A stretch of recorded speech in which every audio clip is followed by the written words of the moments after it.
UP के बुलंदशहर की स्याना विधानसभा में बूथ अध्यक्ष सम्मेलन में पहुंचे योगी सरकार के परिवहन राज्य मंत्री स्वतंत्र प्रभार दयाशंकर सिंह।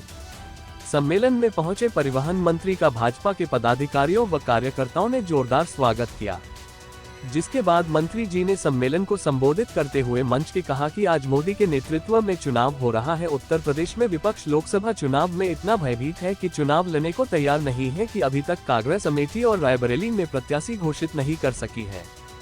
अखिलेश यादव आजमगढ़ में भी कभी चाचा कभी खुद, आखिर में चचेरे भाई को मैदान में उतारा है। बदायूं में चाचा शिवपाल यादव भी बदायूं बिछोने के मूड में लग रहे हैं, वो भी अपने पुत्र को चुनाव लड़ाना चाह रहे हैं और कन्नौज में भी अभी तक प्रत्याशी घोषित नहीं हुआ है और साथ ही हारे के डर से समाजवादी पार्टी ने कई जगह लोकसभा प्रत्याशी बदले हैं। परिवहन मंत्री दयाशंकर सिंह ने मंच से अपील की भाजपा प्रत्याशी डॉक्टर भोला सिंह को भारी मतों से जिताए और नरेंद्र मोदी जी को मजबूत करे। वहीं मंत्री दयाशंकर ने कार्यक्रम में मौजूद भाजपा के पदाधिकारी कार्यकर्ताओं को बताया कि कैसे अपनी वोटों को निकालना है, कैसे मतदान परसेंटेज बढ़ाना है। वहीं मंत्री दयाशंकर ने दावा करते हुए कहा, जीत तो पक्की है।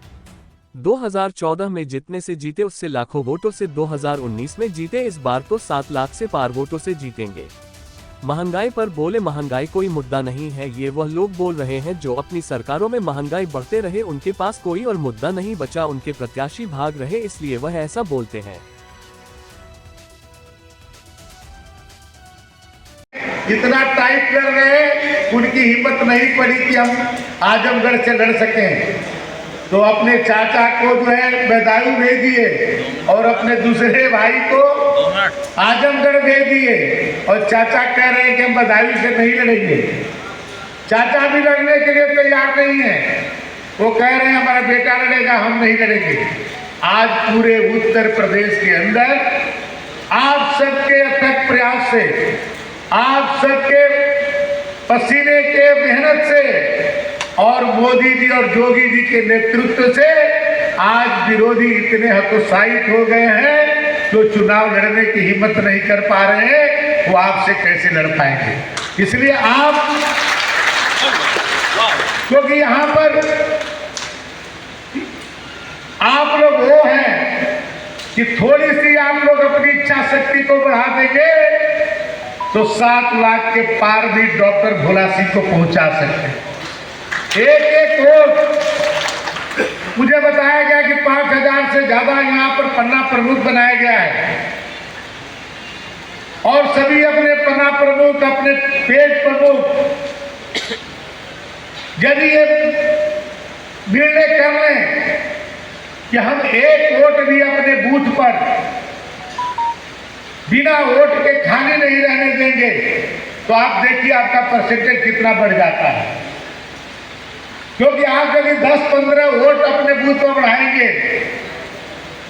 तो भोला सिंह को लाखों वोट बढ़ने में आसान हो जाएगा। तो आप लोग इस बार ऐतिहासिक वोट जिता करके आप लोग भोला सिंह को यदि संसद में मोदी जी के साथ भेजेंगे तो आप ये समझिए कि इस बार केवल भोला सिंह मंत्री, केवल सांसद नहीं रहेंगे, क्योंकि आप लोगों ने कई बार जिता दिया है उनको लाखों लाख वोट से। इस बार मोदी हुए, क्या है पूरा मामला? आज हमारे स्याना विधानसभा के बूथ सम्मेलन था। हमारे बूथ प्रभारी, हमारे बूथ संयोजक, हमारे सेक्टर संयोजक, हमारे मंडल अध्यक्ष, हमारे सभी पार्टी के पदाधिकारी आज बूथ पर किस तरह से हम लोगों को अपने वोटों को निकालना है, हम लोग को वोट का परसेंटेज कैसे बढ़ाना है, इस पर आज जो है इस सम्मेलन के माध्यम से हम लोग अपने कार्यकर्ताओं को बताएं। और हम लोग चाहते हैं कि पिछली बार से 10% वोट जो है स्याना विधानसभा का बढ़े, क्योंकि माननीय डॉक्टर भोला सिंह जी का मार्जिन बढ़ाना है। यहाँ से जीत तो पक्की है। आप देखिए 2014 में जितने वोट से जीते उससे लाखों वोट से ज़्यादा वोट से 19 में जीते, इस बार तो वो 7 लाख से पार वोट से जीतने वाले। मंत्री 400 पार का क्या उद्देश्य है?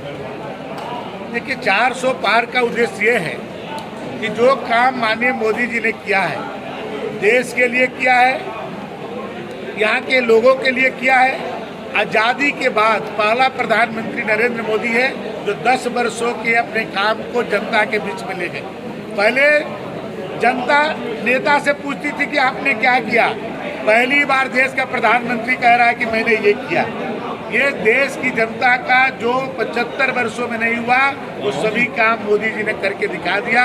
इसके बल पर हम लोग कह रहे हैं कि 400 के पार मोदी जी ने नारा दिया है। आप देखिएगा 400 से कितना आगे हम लोग बढ़ रहे हैं, उसकी काउंटिंग करिए। विपक्ष का मंत्री जी ये भी कहना, जब से भाजपा सरकार में आई है महंगाई चरम सीमा पर है, इस पर क्या कहना चाहते हैं? कोई महंगाई मुद्दा नहीं है। ये वो लोग बोल रहे हैं जो खुद महंगाई अपने सरकार में करते रहे हैं, और इस तरह का कोई वो नहीं है, क्योंकि वो लोग केवल अब उनके पास कोई मुद्दा नहीं बचा है तो केवल यही बोल रहे हैं। उनके प्रत्याशी भाग रहे हैं और इस तरह की बातें वो बोल रहे हैं। भारत माता की